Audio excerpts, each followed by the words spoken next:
মানুষ বলে কিয়ামত কখন হবে কখন হবে। মূলত মানুষের মৃত্যুর সাথে সাথেই কিয়ামত শুরু হয়ে যায়, এটাকে বলা হয় ছোট কিয়ামত। কিন্তু কিয়ামত বলতে আমরা যে কিয়ামত বুঝি, ইসরাফিল আলাইহিস সালাম আল্লাহর নির্দেশে সিংহায় ফুৎকার দিবে, আকাশ খসে পড়বে, পাহাড়গুলো তুলোর ন্যায় উঠতে থাকবে। এই কিয়ামত কখন হবে? তবে এই কিয়ামত সংগঠিত হবে সুনিশ্চিত, তবে কখন সংগঠিত হবে এই নির্দিষ্ট সময় একমাত্র আল্লাহই জানেন, আল্লাহ তাআলা ছাড়া আর কেউ জানে না। কিয়ামত কখন সংগঠিত হবে এই ইলম একমাত্র যার কাছে, তিনি কে? আর একটু জোরে বলেন না, কে? আল্লাহ। কিয়ামত কখন সংগঠিত হবে এটা আমার আপনার নবীজিও জানেন না। কিয়ামত কখন সংগঠিত হবে জিবরাইল আলাইহিস সালাম জানেন না। কেন বলে জিবরাইল আলাইহিস সালামও জানে না, নবীও জানে না? আমার আপনার নবী তো আলিমুল গায়েব না। আমাদের দেশে কিছু ভাই আছে, নবীজিকে মাত্রাতিরিক্ত মোহাব্বত দেখাতে গিয়ে আল্লাহর সমকক্ষ হিসাবে দাঁড় করায় দেয়, আছে না নাই? তারা বলে যারা নবীজিকে হাজের নাজের বলে না, নবীজিকে আলিমুল গায়েব বলে না, বলে এরা হলো ওহাবি, এরা হলো নবীর দুশমন। নাউযুবিল্লাহ। নবীজি আলিমুল গায়েব না হওয়ায় নবীজির সম্মান মর্যাদা কমে যাবে এমন কিছু জীবনেও কমবে না। জিবরাইল আলাইহিস সালাম তো জানেন না কিয়ামত কখন সংগঠিত হবে। ওহীর বাহক তিনি, তিনিও জানেন না। ওহীর ধারক যিনি, তিনিও জানেন না। প্রসিদ্ধ একটা হাদিস আছে, হাদিসটাকে বলা হয় হাদিসে জিবরিল, আর এক নাম হলো উম্মুস সুন্নাহ। এই হাদিসের মধ্যে আসছে জিবরাইল আলাইহিস সালাম সাহাবা একরামকে দ্বীনের মৌলিক বিষয়গুলো শেখানোর জন্য মানবাকৃতিতে নবীজির কাছে আসছেন। নবীজির হাঁটুর সাথে হাঁটু মিলায় বসছেন, নবীজিকে একের পর এক প্রশ্ন করেছেন, নবীজি জবাব দিয়েছেন, আবার তিনি সত্যায়ন করেছেন। নবীজি যতক্ষণ জিবরাইল আলাইহিস সালামের পরিচয় সাহাবা একরামকে না দিয়েছেন, ততক্ষণ তারা বুঝতে পারে নাই যে এই ব্যক্তি ফেরেশতা। নবীজিকে যতগুলো প্রশ্ন করেছে জিবরাইল আলাইহিস সালাম, এর মধ্যে একটি প্রশ্ন হলো কিয়ামত কখন সংগঠিত হবে। নবীজি সাল্লাল্লাহু আলাইহি ওয়াসাল্লাম জবাব দিয়েছেন, মাল মাসউলু আনহা বিআলামা মিনাস সাইল। নবীজি বলেন, এই ব্যাপারে যাকে প্রশ্ন করা হয়েছে, যিনি প্রশ্ন করেছেন তার চাইতে যাকে প্রশ্ন করা হয়েছে সে বেশি ভালো জানে না। রাসূলুল্লাহ সাল্লাল্লাহু আলাইহি ওয়াসাল্লাম জানায় দিলেন, আমিও জানি না, আপনিও জানেন না, রাহমাতুল লিল আলামিনও জানে না, ওহীর বাহক রূহুল আমিন তিনিও জানেন না কিয়ামত কখন সংগঠিত হবে। এই হাদিসের মধ্যে নবীজিকে জিজ্ঞাসা করা হয়েছে আলামত কোন। নবীজি গুরুত্বপূর্ণ দুইটা আলামতের কথা বলেছেন। এক নাম্বার, নবীজি সাল্লাল্লাহু আলাইহি ওয়াসাল্লাম বলেন, আনতালিদাল আমাতু রাব্বাতাহা, যে দাসী তার মনিবকে প্রসব করবে। দাসী মনিবকে প্রসব করবে, কয়েকটা ব্যাখ্যা আছে। এর মধ্যে একটা হলো যে সন্তান তার মায়ের সাথে সর্বোচ্চ অসৎ আচরণ করবে। ইউরোপ আমেরিকাতে পাশ্চাত্য যেই কালচার সভ্যতা, এই সব জায়গায় ছেলে মায়ের সাথে জেনায় লিপ্ত হওয়াকে এটা তারা পাপ মনে করে না, মনে করে মায়ের চাহিদা ছেলের মাধ্যমে পূরণ করেছে। নাউযুবিল্লাহ। এটা কত ঘৃণিত একটা কাজ। মুসলিম কমিউনিটিতে, মুসলমানদের মধ্যে এই বিষয়টাকে সর্বোচ্চ ঘৃণার সাথে দেখা হয়। এটা একজন ইমানদার মানুষ বাস্তবে পরিণত হবে এটা তো বহুদূর, কল্পনা করলেও নিজের প্রতি নিজের ঘৃণা আসে।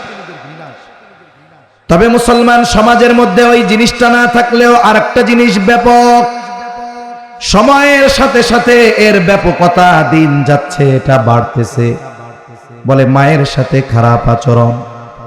স্ত্রীর কারণে মায়ের সাথে খারাপ আচরণ, বাবা মারা গেছে মায়ের সাথে খারাপ আচরণ। অনেক সময় মা স্বামী মারা যাবার পর ওই ছোট বাচ্চাটার জন্য কষ্ট ক্লেশ করে নিজের জীবন যৌবন নষ্ট করে ছেলেটাকে লেখাপড়া শেখায়। ছেলেটা হয়তো জাগতিক লাইনে উচ্চ শিক্ষিত হয়, অনেক টাকা পয়সার মালিক হয়, ঢাকা শহরে বাড়ি কেনে, গাড়ি কেনে, এখন 5 তলা 6 তলা বাড়ি।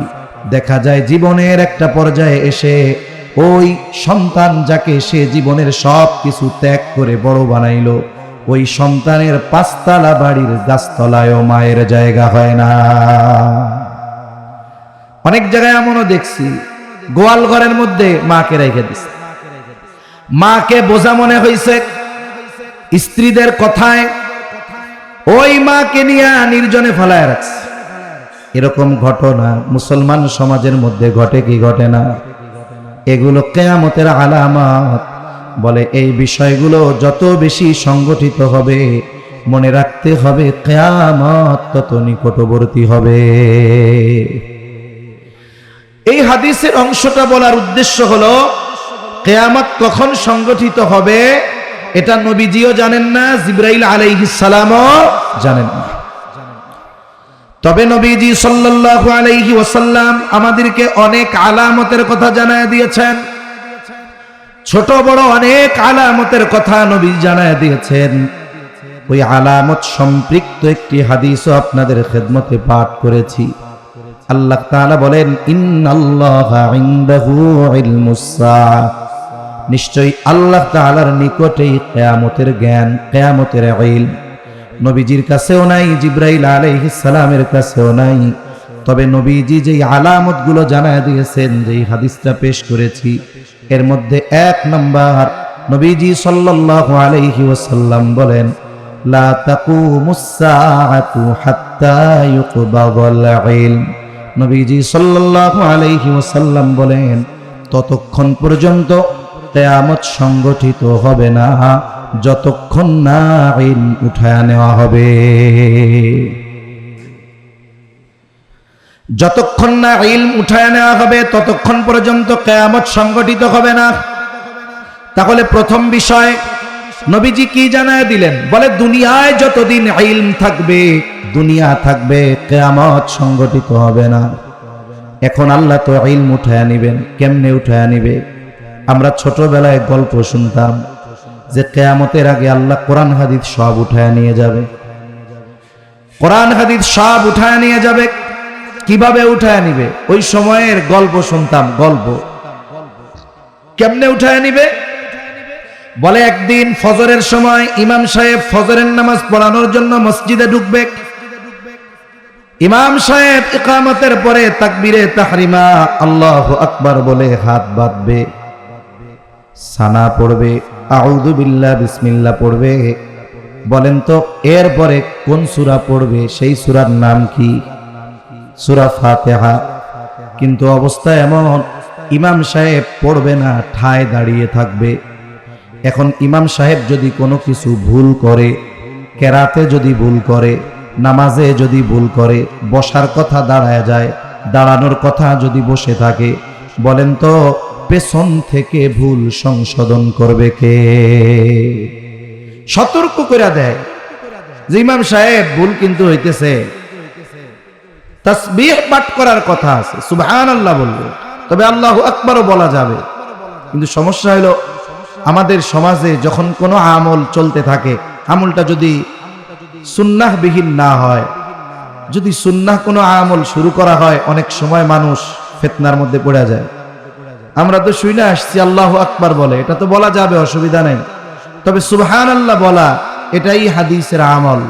যদি শুরু করা যায় কোথাও, ফিতনার আশঙ্কা না থাকে, শুরু করে দিবে, অসুবিধা নেই। তবে কিছু ভাই বলে আল্লাহু আকবার বললে হবেই না, সুবহানাল্লাহই বলতে হবে। আমার সেই ভাইয়েরা একটু কঠোরতা করে ফেলেন, এটা ঠিক নয়। তাই ইমাম সাহেবকে তাকবীর বা তাসবিহের মাধ্যমে স্মরণ করায় দেওয়া হয় ভুল হচ্ছে, অথবা কেরাতে যখন ভুল হয়। এই যে রোজার মাসে যখন আমরা খতমে তারাবি পড়ি, হাফেজ সাহেব তিলাওয়াত করতেছে, শব্দ ছুটে গেছে, ভুল গেছে, মুসাব্বা খেয়ে আর এক জায়গায় চলে গেছে, পেছন থেকে আর একজন ধরায় দেয়, স্মরণ করায় দেয়। অথবা উনি পরের রাকাতে উঠছেন, সূরা ফাতিহা পড়ে পরের পৃষ্ঠা শুরু করবে, মনে করতে পারে না, পেছন থেকে হাফেজ সাহেব ধরা দেয়। এখন মুক্তাদির অবস্থাও ইমামের মতো, সূরা ফাতিহা ইমামও যেমন পড়তে পারে না, মুক্তাদিও দাঁড়ায় আছে। গল্প কইতেছি আর কি, যা শুনছি। এখন ইমামও কইতে পারে না, মুক্তাদিও কইতে পারে না। এইবার ইমাম সাহেব নামাজ ছেড়ে দিয়া মসজিদের তাকে কোরআন দেখে সূরা ফাতিহার উপরে একটু নজর বুলাবে। কি ব্যাপার, ভুলে গেলাম কেন? বলে এইবার এই উদ্দেশ্যে উনি যখন কোরআনুল কারীম হাতে নিবে, হাতে নিয়ে দেখবে কোরআনের কোথাও কোনো লেখা নাই, কালো লেখাগুলো সব সাদা হয়ে গেছে, কাগজগুলো সাদা হয়ে গেছে। হাদিসের পাতায় কোনো লেখা নাই, সব লেখাগুলো উঠে গেছে।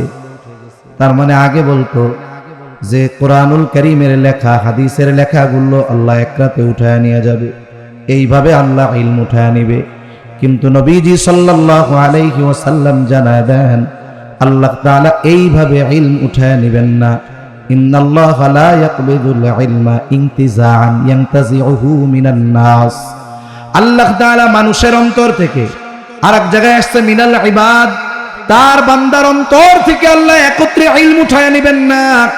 এমনটা হবে না এক রাত্রে কোরআনের লেখা সব উঠে যাবে, হাদিসের লেখা সব এক রাত্রে মুছে যাবে, এমনটা হবে না। তাইলে ইলম আল্লাহ কিভাবে উঠায় নিবে? নবীজি সাল্লাল্লাহু আলাইহি ওয়াসাল্লাম বলেন, ওয়ালাকিন ইয়াকবিদুল ইলমা বিকবদিল উলামা। বরং আল্লাহ তাআলা আলেমদেরকে উঠিয়ে নেওয়ার মাধ্যমে ইলম উঠায় নিবে। তাহলে কিয়ামতের আগে ইলম আল্লাহ তাআলা উঠায় নিবেন, আর ইলম না উঠায় নেওয়া পর্যন্ত কিয়ামত হবে না। আর ইলম আল্লাহ কিভাবে উঠায় নিবে? একসাথে একত্রে উঠাবে না, বরং আল্লাহ তাআলা মুহাক্কিক উলামায়ে কেরাম আলেমদেরকে উঠিয়ে নিয়ে যাওয়ার মাধ্যমে আল্লাহ ইলম উঠায় নেবে। এখন বলেন তো ওই সময় পরিস্থিতি কি হবে? মানুষেরা মূর্খ জাহেলদেরকে তাদের নেতা হিসাবে গ্রহণ করবে, ওই জাহেলের কাছে ফতোয়া জিজ্ঞাসা করবে, আর জাহেল সব জানতা হয়ে ফতোয়াগুলো উত্তর দিয়ে দিবে।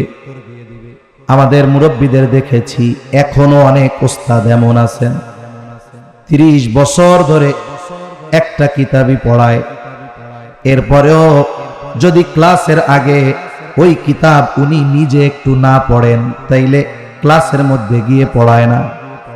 অনেক বড় মুফতি সাহেব, আল্লাহ তাআলা অনেক ইলম দিয়েছে, ওনারে কেউ মাসালা জিজ্ঞাসা করলে ওনার জানা আছে এটা, এরপরেও আরো সুনিশ্চিত হওয়ার জন্য সময় চেয়ে বলেন, আমি কিতাবটা একটু দেখে বলি, একটু পড়াশোনা করে বলি। কিন্তু আমাদের জামানায় কিছু সব জানতা আলেম আমরা পেয়েছি, দুনিয়ার সব প্রশ্নের জবাব এক আল্লাহর বান্দা কে করবেন, ও জবাব না দিয়ে ছাড়বে না, জবাব দিয়েই ছাড়বে। ওনার প্রেস্টিজে লেগে যাবে না, উনি এত বড় হুজুর, সারা দেশের মানুষ ওনারে চিনে, ইউটিউবে ভাইরাল বক্তা। এখন যদি উনারে প্রশ্ন করে আর যদি উনি জবাব না দিতে পারেন, অথবা বলেন পরে জানাই, অথবা বলেন আমার জানা নাই, অথবা বলেন একটু পড়ে বলতে হবে, এটা প্রেস্টিজে হানিকর না? এই জন্য জবাব ভুল হোক আর যা হোক দিয়ে দিতেই হবে। এইভাবে একটা সময় হবে যে জাহেলদের কাছে ফতোয়া জিজ্ঞাসা করবে মানুষ, এখন ওই ফতোয়া জিজ্ঞাসা করবে, ও তো জবাব দিবে, ফতোয়ার উপরে ওই মানুষ আমল করবে। এর দ্বারা কি হবে? যে ফতোয়া জানতে চাইছে ও পথভ্রষ্ট হবে, যে ফতোয়া দিছে সেও পথভ্রষ্ট হবে। কিয়ামতের আগে এমন অবস্থা হবে, বলে কোরআন ইসলাম থাকবে শুধু নামে থাকবে, কোরআন থাকবে শুধু লেখায় থাকবে।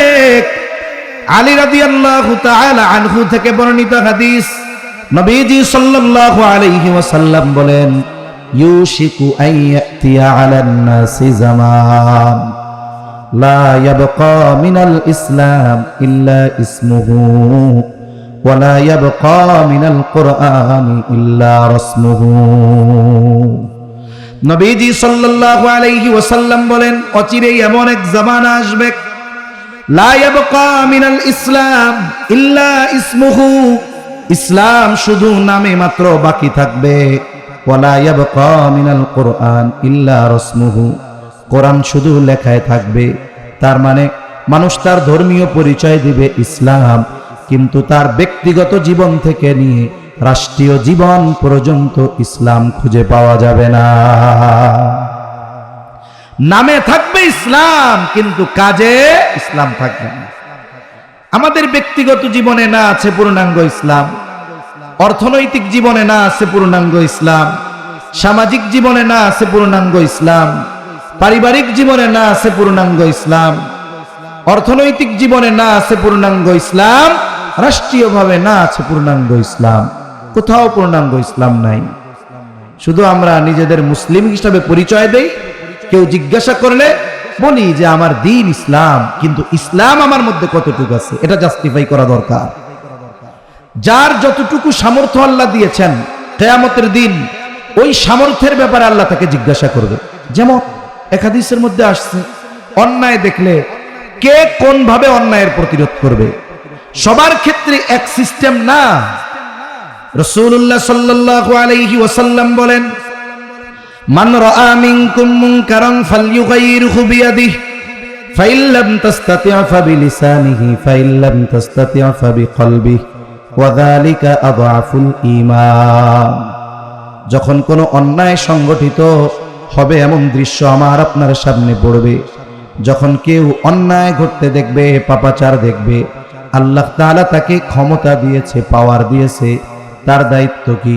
বলে ফালইউগাইরহু বিয়াদিহি, সে শুধু ওই মন্দ কাজটাকে বন্ধ করে দিবে এমন নয়, বরং অল্টারনেটিভ বিকল্প হিসাবে ওই মন্দ কাজকে সে ভালো কাজের দ্বারা পরিবর্তন করবে। মন্দ কাজ হইতেছে থামায় দিল, শেষ না, না, ওই জায়গায় যেন আর মন্দ কাজ না হতে পারে, এই জন্য ভালো কিছু ওই জায়গায় তাকে প্রতিষ্ঠিত করতে হবে। এখন আমার আপনার ওই সামর্থ্য নাই, আল্লাহ তাআলা আমার আপনার উপরে ওই মন্দ কাজকে থামায়া ভালো কাজ করার দায়িত্ব চাপায়া দেন নাই, কারণ এবিলিটি আল্লাহ দেন নাই। আমার আপনার জন্য পরের অপশন, ফাইন লাম তাসতাতি' ফাবিলিসানি, আমি যদি মন্দ কাজ থামাতে চাই আমার জীবন থাকবে না, আমাকে হত্যা করে ফেলবে, গুম করে ফেলবে। এখন তো থামানো লাগে না মন্দ কাজ। আর যারা মন্দ কাজ করে, যারা দেশের বিরুদ্ধে বলে, ইসলামের বিরুদ্ধে বলে, এই কথাটাও যদি সমাজের মানুষের সামনে বলা হয়, ওই মানুষগুলোর জীবনের কোনো নিরাপত্তা থাকে না, ঠিক না? নিরাপত্তা থাকে না। এই যে আপনাদের গাজীপুরের ইমাম সাহেব বলছে, পৃথিবীর অন্যতম বৃহৎ জঙ্গি সংগঠন, উগ্রবাদী সংগঠন ইসকনের ব্যাপারে যখন বলছে, মুসল্লিদেরকে সতর্ক করেছে, তখন তাকে সিস্টেমে গুম করে দেশ থেকে পাচার করে হত্যা করার মতো ষড়যন্ত্র তারা করছে। অথচ রাষ্ট্রীয়ভাবে এই পদক্ষেপগুলো নেওয়া দরকার ছিল। ইসকন শুধু ইসলাম আর মুসলমানদের দুশ্মন নয়, ইসকন গোটা বাংলাদেশের দুশ্মন, ঠিক কিনা বলে?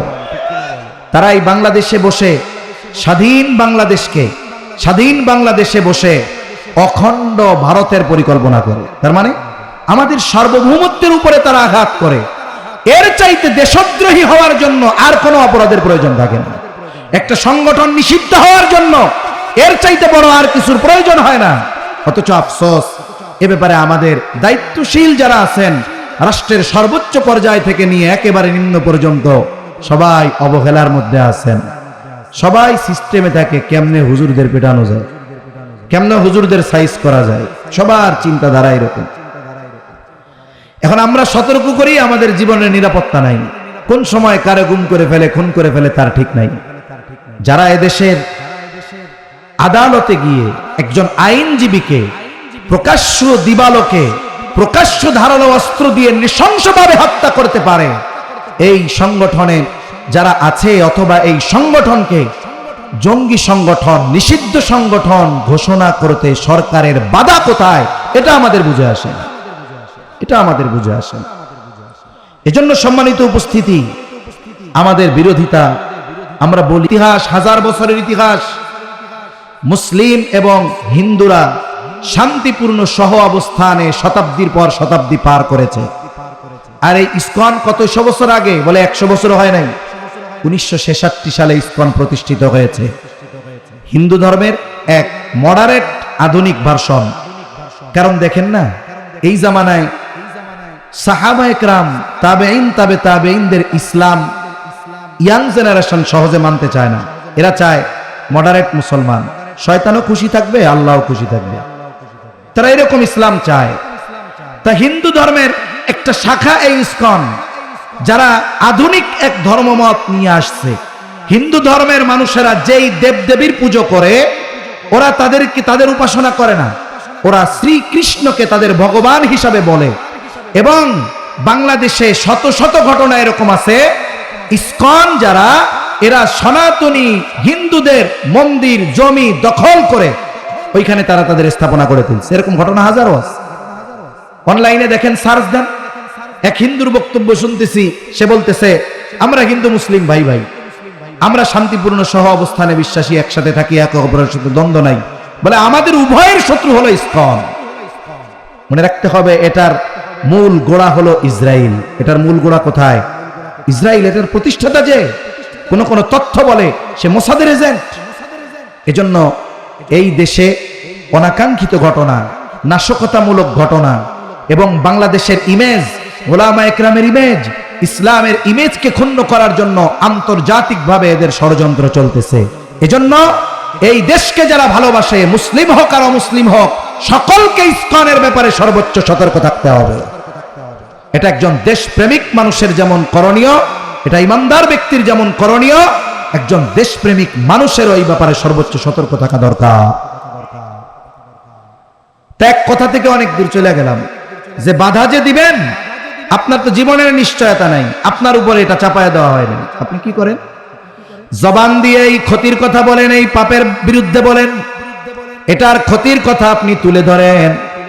আপনি আপনার অবস্থান এবং সামর্থ্য ভাষার মাধ্যমে আপনি তাদের এই কাজের বিরুদ্ধে বলেন, ভালো কাজের দাওয়াত দেন। এখন জবান দিয়ে এই কাজের নিষিদ্ধ করব, বাধা দিব, বলে এতে তো আমার জীবনের কোনো নিরাপত্তা নাই। এরপরে নবীজি বলেন, ফাইল্লাম তাস্তাতিউ ফাবিকলবি ওয়া যালিকা আযআফুল ঈমান। হাত দিয়ে কাজকে বন্ধ করে ভালো কাজ ওইখানে প্রতিষ্ঠিত করার ক্ষমতা নাই। জবান দিয়ে বললে জীবনের নিরাপত্তা নাই, তাহলে কমপক্ষে ওই কাজের বিরোধিতা তো নিজে করতে হবে। সাথে সাথে এই ফিকির আর প্রচেষ্টা নিজের থেকে রাখতে হবে যে এই কাজটা যেন বন্ধ হয়, এখানে যেন ভালো কাজ হয়। সামাজিকভাবে মানুষকে নিয়ে সতর্ক করতে হবে, সাথে সাথে আল্লাহ তাআলার কাছে সাহায্য প্রার্থনা করতে হবে। মন্দ কাজ বন্ধ করার জন্য এই প্রচেষ্টাগুলো আমাদের করতে হবে। কিন্তু আফসোস, আমরা আমাদের অবস্থান থেকেও এই ধরনের মন্দ কাজ বন্ধ করার চেষ্টা ধারাবাহিকভাবে অব্যাহত রাখি না। এটা আমাদের জন্য বড় আফসোসের বিষয়। এই কথাই গেছিলাম কোন জায়গা থেকে, যে ইসলাম নামে মাত্র থাকবে, সামাজিকভাবে নাই, রাষ্ট্রীয়ভাবে নাই, নিজে ইসলামের উপরে নাই, ইসলাম মান্য করার পক্ষে নাই, বরং ইসলাম প্রতিষ্ঠা করব কোথায়, নিজেই ইসলাম মানি না। ইসলামের পক্ষে বলাটাও এখন কঠিন হয়ে গেছে, জীবনের নিরাপত্তা নাই। তাহলে নবীজি বলেন, অচিরেই এমন এক জামানা আসবে যখন ইসলাম শুধু নামে মাত্র থাকবে। ব্যক্তিগত জীবনে ইসলাম আছে, সামাজিক জীবনে ইসলাম আছে। বলে বিবাহ শাদীর মধ্যে ইসলাম আছে না নাই? এত আস্তে কইছেন নাই মনে হয়, জোরে বলেন আছে না নাই? শামসুল হক ফরিদপুরি রহমাতুল্লাহি আলাইহি আদর্শ পারিবারিক জীবন একটা কিতাব লিখছেন, বই। এই বইয়ের মধ্যে উনি ওনার ভাষায় সুন্দরভাবে একেবারে বিবাহের শুরু থেকে নিয়ে শেষ পর্যন্ত কি কি করণীয়, মুসলিম সমাজে কি কি চলে, কোন কাজগুলো হিন্দুয়ানা কাজ, কোন কাজগুলো মুসলিমদের কাজ, সুন্দরভাবে বর্ণনা করছে। কিন্তু আফসোসের বিষয়, যে ইসলাম আমাকে কন্যা দেখা থেকে শুরু করে নিয়ে শেষ অবধি সকল সমাধান দিয়েছে।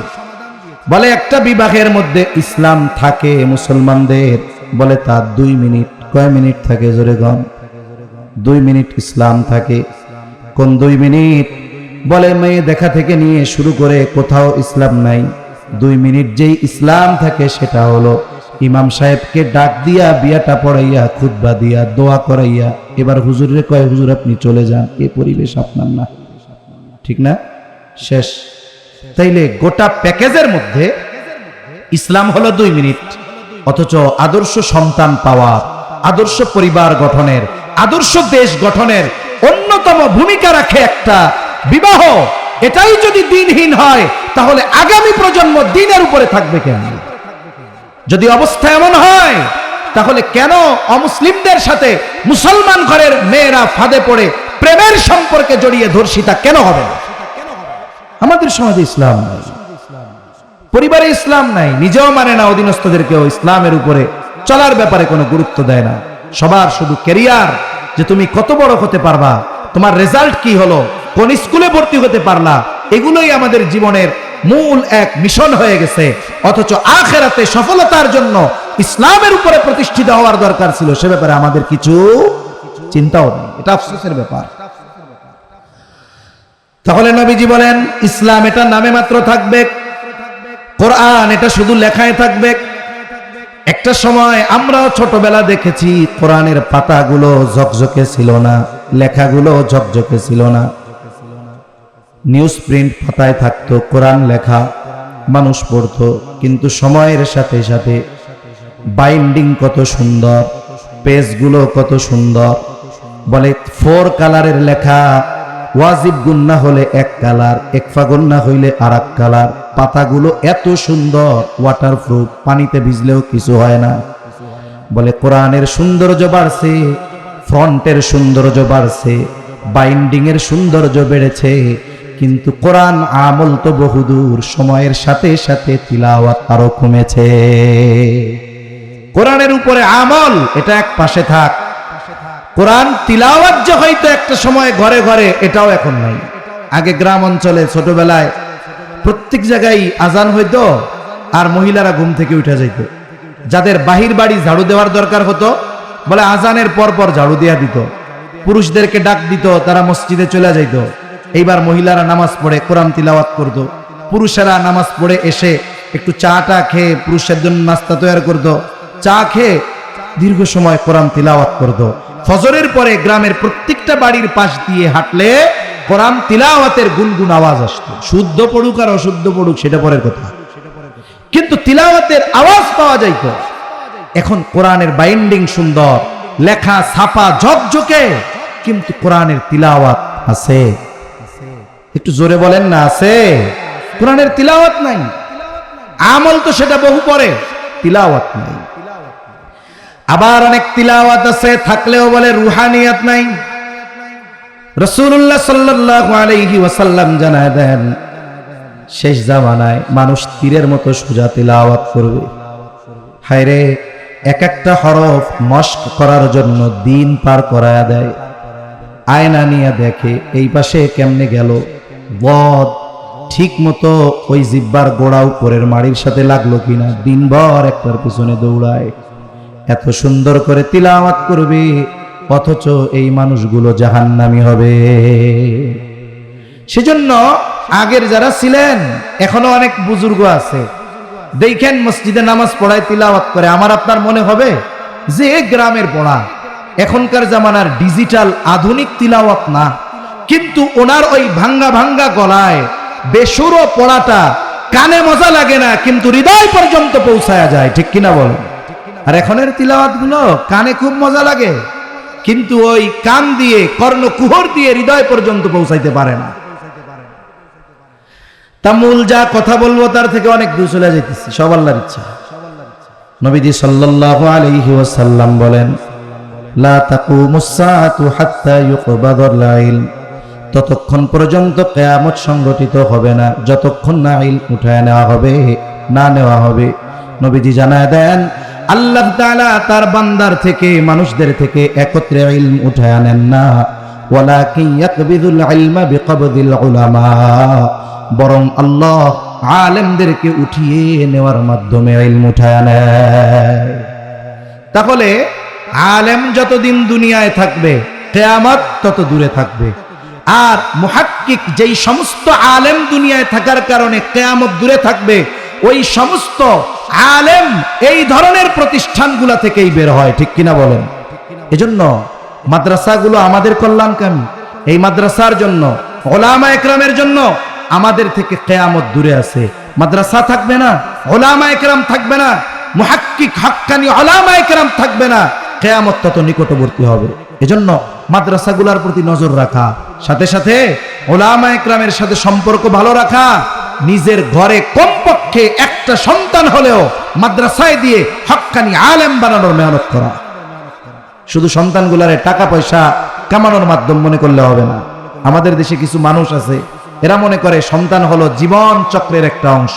আমি এখন জুয়ান, আল্লাহ আমারে ছেলে একটা দিছে, আমি পরিশ্রম কইরা এটাকে লেখাপড়া শেখাবো, এটা আমার কাজ। এরপরে ওর যখন একটু বয়স হবে একটা সরকারি চাকরি দিয়া দিব 2-5-10 লাখ ঘুষ দিয়া, এরপরে আমি ঠ্যাং উঁচায়া বয়া বয়া খামু, ও আমারে খাওয়াইবো। এখন আমার হায়াত শেষ, ওরে বিয়ে টিয়া দিব, ওর পোলাপান হইব, ও এবার পোলাপানরে মানুষ বানাবে। মানে জীবন চক্রের একটা অংশ মনে করা হয়। অনেকে মনে করে সন্তান তো না, এটা হলো আমার টাকার গাছ, এটিএম বুথ, টিপ দিলেই টাকা বের হইব। এরকম যারা মনে করে, অধিকাংশ মানুষ এরা জীবনের শেষ সময়ে ওই সন্তানদের দ্বারা না দুনিয়ার কোনো উপকার লাভ করতে পারে, না মৃত্যুর পরে ওই সন্তানের দ্বারা আখিরাতে কোনো উপকৃত হতে পারবে। এজন্য কমপক্ষে একটা সন্তান আলেম বানান, মাদ্রাসায় দেন। তার কারণে আপনার ঘরে যদি অন্যান্যরা আলেম নাও হয়, ওই ইলমের আলো অন্যান্যদেরকে অন্ধকারে পথ চলার ব্যবস্থা করে দিবে।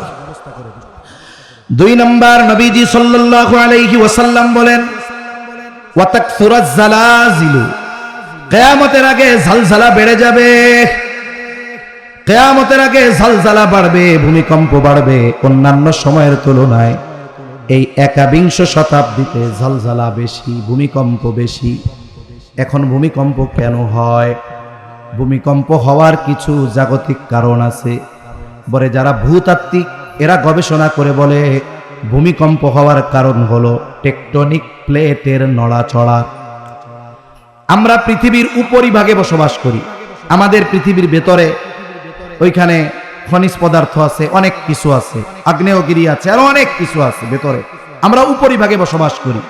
তবে উপরিভাগে যারা বসবাস করি তাদের সবার অবস্থান এক জমিনের উপরে নয়, একসাথে নয়।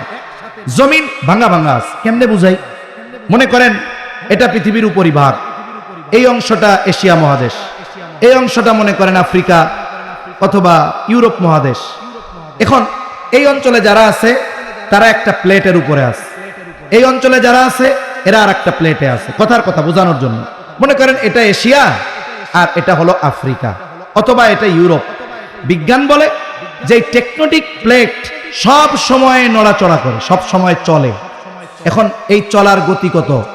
এনা পরিবহনের মতো না, বিমানের মতো না। বলে সারা বছরে 10 থেকে 16 সেন্টিমিটার একটা আর একটারে অতিক্রম করে। এক বছরে নড়ে কতটুকু? 10 থেকে 16।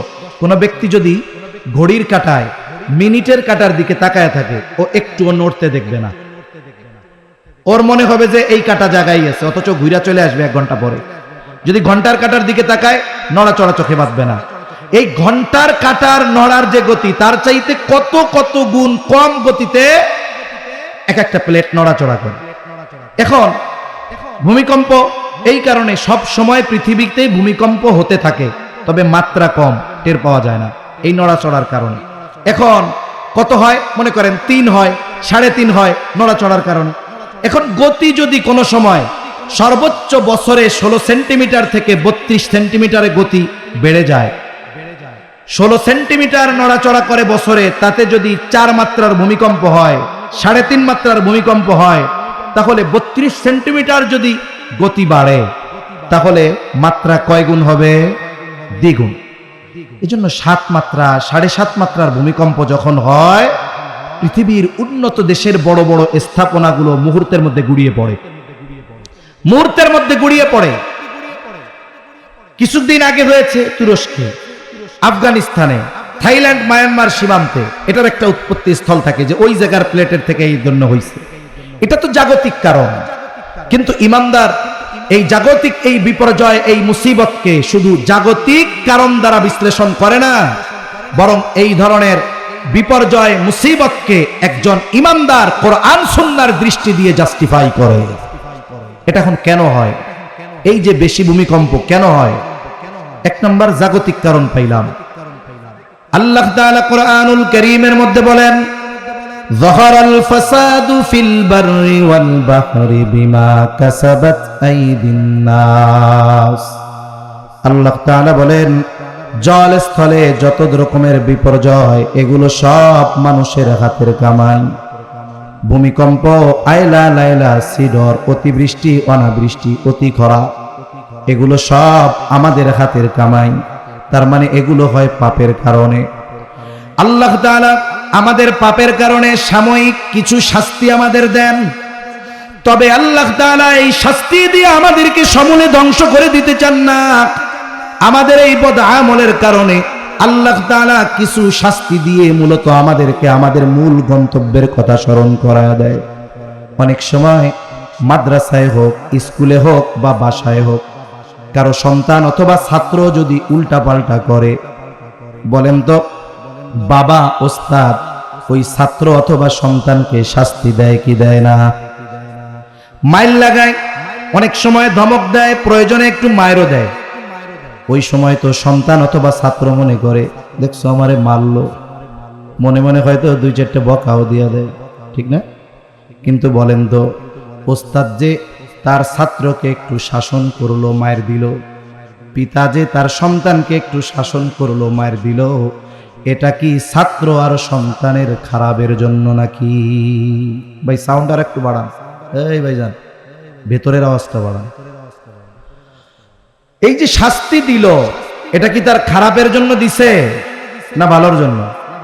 ওই অন্যায় যদি কেউ করে, বাহিরের কেউ ওই ছাত্ররে পিটাবে? পিটাবে না, কারণ বাহিরের মানুষ তো তার কল্যাণকামী না।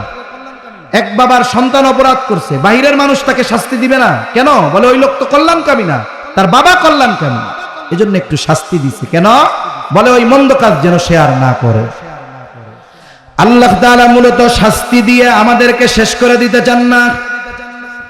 লিউযীকাহুম বা'দাল্লাযী আমিলু লাআল্লাহুম ইয়ারজিউন। আল্লাহ তাআলা কেন শাস্তি দেন? যাতে করে আমরা আল্লাহর দিকে প্রত্যাবর্তন করি, আমরা আল্লাহর দিকে ফিরে আসি। এই জন্য আল্লাহ তাআলা সাময়িক শাস্তি দিয়ে বান্দাকে সতর্ক করে দেয়, বান্দা তুমি পাপাচারে নিমজ্জিত হয়েও না, অন্যায়ের মধ্যে নিমজ্জিত হয়েও না, তুমি যথা দ্রুত সম্ভব আমি আল্লাহর দিকে তুমি ফিরে আসো। তাহলে ভূমিকম্প হওয়ার অন্যতম কারণ কি? মানুষের পাপ। সময়ের সাথে সাথে মানুষের পাপাচার অনাচার বাড়বে, এটা স্বাভাবিক। কিয়ামত নিকটবর্তী হবে, ভূমিকম্প বাড়বে, তবে আমাদের কি করণীয়? বলে পাপাচার বাড়ে বাড়ুক, সেটা পরের কথা, কিন্তু পাপাচার যেন আমার আপনার মাধ্যমে না, এই ভূমিকম্প হওয়ার কারণ যেটা সেটা যেন আমার মধ্যে না থাকে। আল্লাহ তৌফিক দান করেন, আমিন। 3 নাম্বার, নবীজি সাল্লাল্লাহু আলাইহি ওয়াসাল্লাম বলেন, ওয়া তাকারাবাজ জামান, সময় নিকটবর্তী হয়ে যাবে, এক জুমা থেকে আরেক জুমা তাড়াতাড়ি চলে আসবে। আখিরুজ জামানে এমনটা হবে, একটা বছরকে মনে হবে মাসের মতো, মাসকে মনে হবে সপ্তাহের মতো, সপ্তাহকে মনে হবে দিনের মতো, দিনকে মনে হবে ঘন্টার মতো, ঘন্টাকে মনে হবে মিনিটের মতো, মিনিটকে মনে হবে সেকেন্ডের মতো, আগুনের স্ফুলিঙ্গের মতো, মুহূর্তের ভিতরে সময় চলে যাবে। মুহাদ্দিসিনে কেরাম বলেন, এর দ্বারা মূল কথা হলো সময় থেকে বরকত উঠে যাবে, সময় থেকে বরকত উঠে যাবে। সময় থেকে বরকত উঠে যায় কেন? বলে সময়ের সদ্ব্যবহার না করার কারণে। আমাদের জীবনে আল্লাহ আমাদের যত নিয়ামত দিয়েছেন, এর মধ্যে অন্যতম নিয়ামত হলো হায়াত, সময়। এই যে বেঁচে আছি, এটা আল্লাহর পক্ষ থেকে নিয়ামত না? যেই মানুষগুলো হায়াতের সদ্ব্যবহার করে না, এই সময়ের মূল্যায়ন করে না, এই মানুষগুলো মরার পরে আল্লাহর কাছে একটু সময় চায়, কিন্তু আল্লাহ তাকে দিবে না। যেই মানুষগুলো এই দুনিয়ার হায়াত, দুনিয়ার সময় হেলায় খেলায় কাটায় দিস, নেক কাজ করে নাই, ভালো কাজ করে নাই, বন্ধু বান্ধবের আড্ডায় সময়টাকে কাটায় দিছে, গুনার কাজে কাটায় দিছে, হঠাৎ মৃত্যু চলে আসছে। এখন এই মানুষগুলো মারা গেল, বলে মৃত মানুষ তো কথা বলে, তবে দুনিয়ার মানুষ শুনতে পায় না। নবীজি বলেন যদি মৃত মানুষের কথা দুনিয়ার মানুষ শুনতে পাইতো তাহলে ভয়ে তারা দাফন কাফন বাদ দিয়া দিত। কথা যে বলে আমরা শুনি না, কিন্তু শুনে কে? মুসলিমদের হাতে যত মুসলমান মৃত্যুবরণ করে এই সংখ্যাটা যত হবে, এখনো যদিও গাজায় যুদ্ধবিরতি বলা হচ্ছে, এটা হলো ইহুদিদের একটা ছলনা। ওরা নবীজির সাথে মুনাফিকি করতে করতে আসছে, ওরা নবীজির সাথে বেঈমানি করতে করতে আসছে, ওয়াদা খেলাফ করতে করতে আসছে। ওরা আল্লাহর সাথে ওয়াদা খেলাফ করে আর দুনিয়ার মানুষের সাথে ওয়াদা রক্ষা করবে, এটা ইহুদিদের স্বভাব, জীবনে হতে পারে না। ফাঁকে ফাঁকে তারা তাদের কাজ চালায়া যাচ্ছে। এখনো এক জায়গায় সবচেয়ে বেশি মুসলমান কাফেরদের হাতে যেখানে মৃত্যুবরণ করে, নিহত হয়, শহীদ হয়, সেই জায়গাটা হলো গাজা। গোটা পৃথিবীতে কাফেরদের হাতে প্রতিদিন যত মুসলমান নিহত হয়, মারা যায়, এর সংখ্যাটা যত, তার চাইতে 10 গুণ বেশি হবে গোটা পৃথিবীতে দৈনিক এক মুসলমান অপর মুসলমানের হাতে হত্যা হয়, এই সংখ্যাটা। তার মানে কাফের যদি দৈনিক 100 জনকে মারে, তাহলে দৈনিক পৃথিবীতে মুসলমানদের হাতে আর এক মুসলমান হত্যা হয় 1000 কমপক্ষে। তাহলে বলেন তো, মুসলিম হত্যা কাফেররা বেশি করে না মুসলমানরা বেশি করে? এই পারস্পরিক হত্যাকাণ্ড বেশি। পারিবারিক বিষয় নিয়ে হত্যাকাণ্ড, সামাজিক বিষয় নিয়ে হত্যাকাণ্ড, দোকানদার বাকি পায় 2 টাকা চাইছে এর জন্য হত্যাকাণ্ড, বড় নেতা আসছে চেনে নাই, বসতে দেয় নাই, এই জন্য হত্যাকাণ্ড, ওই লোকটা রাস্তার কাটা সরাইয়া দিতে পারলে আমি দলের সভাপতি হব, হত্যাকাণ্ড, রাজনৈতিক হত্যাকাণ্ড, অর্থনৈতিক হত্যাকাণ্ড, একের পর এক হত্যাকাণ্ড আছে। অথচ একজন মুমিনের জীবনের দাম কত বেশি, একজন মুমিনকে হত্যা করা এটা কুফরি। শুধু তাই না, আল্লাহ তাআলাও জানায় দেন একজন ইমানদারকে যে বিনা কারণে হত্যা করলো সে কেমন যেন গোটা পৃথিবীর সব মানুষকে হত্যা করলো। রাসূলুল্লাহ সাল্লাল্লাহু আলাইহি ওয়াসাল্লাম বলেন সিবাবুল মুমিনি ফুসুকুন ওয়া কিতালুহু কুফ। নবীজি বলেন মুমিনকে গালি দেওয়া ফাসিকি, পাপের কাজ, হত্যা করা কুফরি। একজন মুমিনকে বকা দেওয়া যেখানে পাপের কাজ, তাহলে হত্যা করা কতটা জঘন্য হতে পারে। এই হারজ সমাজে বেড়ে গেছে, প্রতিবেশী প্রতিবেশীকে হত্যা করতেছে। আর এক হাদিসের মধ্যে আসছে, নবীজি বলেন কিয়ামত ততক্ষণ সংগঠিত হবে না যতক্ষণ না এক প্রতিবেশী অপর প্রতিবেশীকে হত্যা করবে। এই ধরনের হত্যাকাণ্ড সময়ের সাথে সাথে বাড়ে না কমে? বলেন তো, বাড়ে। এগুলো আমাদের দ্বারা যেন না হয়। আমার তো প্রতিজ্ঞা থাকবে আমি আমার জবান দিয়েও আর এক মুসলমান ভাইকে কষ্ট দিব না। গরু খাইলে আর মুসলমানি নিলেই তো মুসলমান হয় না। আজকে দেখলাম যে অনেক হিন্দুরা মুসলমান নারীদেরকে প্রেমের ফাঁদে ফালানোর জন্য নিজের গোড়া কাইটা নিজের পরিচয় গোপনের চেষ্টা করতেছে, মুসলমানি নিয়ে চেষ্টা করতেছে। ইউরোপে এখন এগুলো সবাই করে, এগুলো করার জন্য ডাক্তাররা উদ্বুদ্ধ করে, কারণ ইসলাম পবিত্রতার এক জীবন ব্যবস্থা, সাথে সাথে পরিচ্ছন্নতাও। অনেক সময় জিনিস পরিচ্ছন্ন থাকে তবে ওইটা নাপাক থাকে, সেজন্য যে অনেক জায়গায় লেখা থাকে না পরিষ্কার পরিচ্ছন্নতা ইমানের অঙ্গ। মনে করেন এটা তো পরিষ্কার আছে কিন্তু পোলাপানের মুত লাগছিল, দেখা যায় না। কাপড়টা তো পরিষ্কার আছে কিন্তু পাক আছে, কথা বলে না, পাক তো নাই। শর্ত কি? পবিত্রতা। পবিত্রতার সাথেই পরিচ্ছন্নতা। যারা পবিত্র থাকে এরা পরিচ্ছন্ন পরিষ্কার থাকতেও পছন্দ করে। এখন ওই গোড়া কাটলে মুসলমানি করলে এতে কি হয়? এতে পরিচ্ছন্নতা থাকে, নাইলে ভেতরে অনেক ধরনের রোগ হয়। যাই হোক, সেটা ভিন্ন কথা। এই ধরনের কাজ তারা করে নিজেদের পরিচয়কে গোপন করার জন্য। এখন ওই মুসলমানি নিলে আর গরুর গোশত খাইলেই কি মুসলমান? প্রকৃত মুসলমানকে অনেক পরিচয় নবীজি দিয়েছেন। প্রকৃত মুসলমানের পরিচয় এক হাদিসের মধ্যে নবীজি সাল্লাল্লাহু আলাইহি ওয়াসাল্লাম বলেন আল মুসলিমু মান সালিমাল মুসলিমুনা মিন লিসানিহি ওয়া ইয়াদিহি।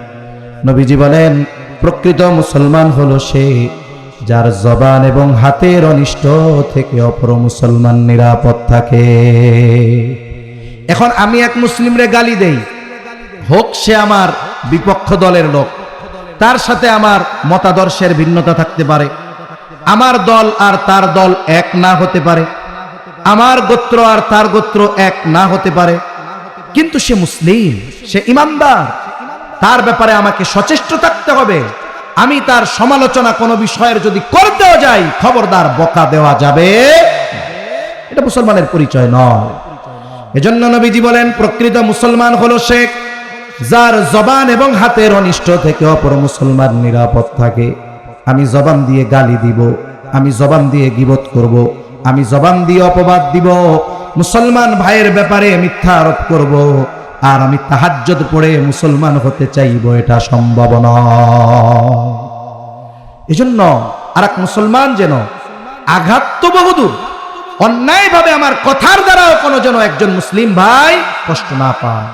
ইমানের কারণে, দ্বীনের কারণে বাপের বিরুদ্ধে যেতে হবে, কিন্তু জাগতিক কারণে আমরা যেন অপর মুসলমান ভাইকে কথার দ্বারাও কোনো কষ্ট না দেই। আল্লাহ তৌফিক দান করেন।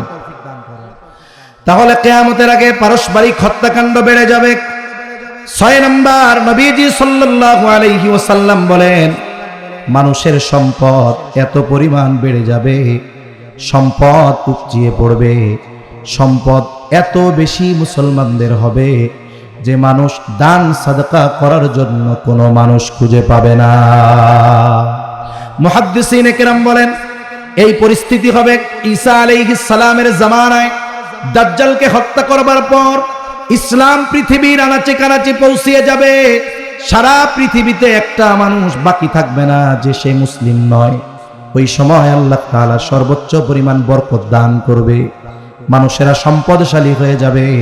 নবীজি বলেন, এই 6টি বিষয়, এই হাদিসের আলোকে 6টি বিষয় যতক্ষণ সংগঠিত না হবে ততক্ষণ পর্যন্ত কিয়ামত হবে না। এটা কিয়ামতের আলামত। তবে এইগুলো সংগঠিত কখন হবে যিনি জানেন তিনি কে? এজন্য আল্লাহ তাআলা বলেন, ইন্নাল্লাহা ইনদাহু ইলমুস সাআহ, নিশ্চয়ই কিয়ামতের ইলম আল্লাহ তাআলার নিকট। ওয়া ইউনাজ্জিলুল গায়থ, তিনি বৃষ্টি নামান। মেঘ হলেই বৃষ্টি হয় না। অনেক সময় আমরা দেখি ভর দুপুর 12টা বাজে গোটা আকাশ মেঘাচ্ছন্ন হয়ে গেছে, মনে হচ্ছে এখন রাত 12টা। মানুষজন ভীত সন্ত্রস্ত হয়ে বাড়িতে ফিরে যায়, ঘরে ঢুকে যায়, চিন্তা করতেছে যে ঝড় বৃষ্টি হবে, আজকে অবস্থা খারাপ। কিন্তু 10 মিনিট পর, মুহূর্তের ভিতরে গোটা আকাশ আবার পরিষ্কার পরিচ্ছন্ন হয়ে যায়, ঝকঝকে রোদ উঠে যায়। আবার অনেক সময় এমন হয় আকাশে কোনো মেঘ নাই, সূর্যের আলো, ঝকঝকে আলো, প্রখর তাপ দিচ্ছে, আকাশ পরিষ্কার নীল দেখা যায়। কিন্তু 10 মিনিট এমন বৃষ্টি হয়েছে, এক বৃষ্টিতে শুকনা জায়গায় মাজা পানি হয়ে যায়। তাহলে বৃষ্টি এটা মেঘের কারণে হয় না, বরং বৃষ্টি নামান কে? জোরে বলেন কে? আল্লাহ। এরপরে আল্লাহ তাআলা বলেন, ওয়া ইউনাজ্জিলুল গায়থ ওয়া ইয়ালামু মা ফিল আরহাম, আল্লাহ তাআলাই জানেন মায়ের রেহেমে কি আছে, ছেলে না মেয়ে, এটা আল্লাহ জানেন।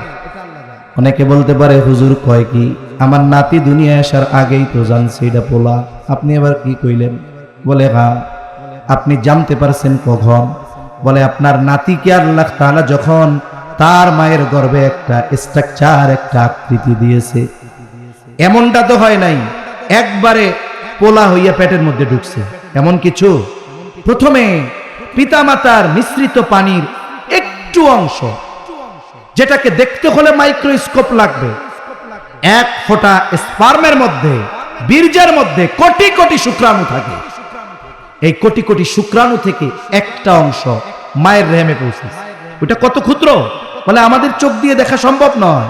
ওইটা মায়ের গর্ভে গেছে। আল্লাহ তাআলা মায়ের মাসিক বন্ধ করে দিয়েছেন। এইবার আল্লাহ সুবহানাহু ওয়া তাআলা ওইটাকে প্রসেস করছেন। ওটা এক সময় একটা রক্তপিণ্ডে পরিণত হয়েছে, এরপরে মাংসপিণ্ডে পরিণত হয়েছে। এরপরে আল্লাহ সুবহানাহু ওয়া তাআলা কমপক্ষে 4 মাস এই প্রসেসিং এর পরে আস্তে আস্তে আল্লাহ তাআলা গঠন দিয়েছেন। বিজ্ঞান বলে প্রায় 6 মাস পরে একটা আকৃতি তার পাওয়া গেছে, যেটা ছেলে হবে না মেয়ে হবে। ওমিয়া, আল্ট্রাসোনোগ্রাফি 6 মাস পরে জানলেন, কিন্তু 6 মাস আগে পেটে কি ছিল এটা দুনিয়ার কোন বিজ্ঞান নির্ণয় করতে পারবে না। এটা জানে কে? আরো জোরে বলেন, কে জানে? আল্লাহ জানে। এজন্য আল্লাহ তাআলা বলেন ওয়ায়ালামু মা ফিল আরহাম, তার হায়াত কতদিন কেউ জানে না, তার তাকদীর কি কেউ জানে না, কিন্তু জানে কে? এরপরে আল্লাহ তাআলা বলেন ওয়ায়ালামু মা ফিল আরহাম ওয়া মা তাদরি নাফসুম মাযা তাকসিবু গাদা, কেউ জানে না আগামীকাল সে কি উপার্জন করবে। এজন্য মানুষ যে অবস্থায় থাকে ওই অবস্থায় অহংকার করাও ঠিক না, সর্বোচ্চ হতাশ হওয়াও ঠিক না।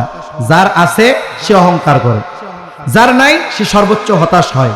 কিন্তু বলা যায় না যার আজকে আছে সকালবেলায় তাকে রাস্তায় হাত পাতা লাগতে পারে, যার আজকে সন্ধ্যায় নাই সে আগামী দিন সম্পদের মালিক হয়ে যেতে পারে। এজন্য কবি কত সুন্দর কথা বলে, নদীর এপার ভাঙে ওপার গড়ে, এই তো নদীর খেলা, সকালবেলা ধনীরে তুই ফকির সন্ধ্যাবেলা। কেউ জানে না আজকে তার অবস্থা কেমন আর কালকে তার কি হবে, কি উপার্জন করবে, কেউ জানে না। এরপরে আল্লাহ তাআলা বলেন ওয়ামা তাদরি নাফসুম মাযা তাকসিবু গাদা ওয়ামা তাদরি নাফসুম বিআইয়ি আরদিন তামুত, কেউ জানে না কোন জমিনে তার মৃত্যু লেখা আছে।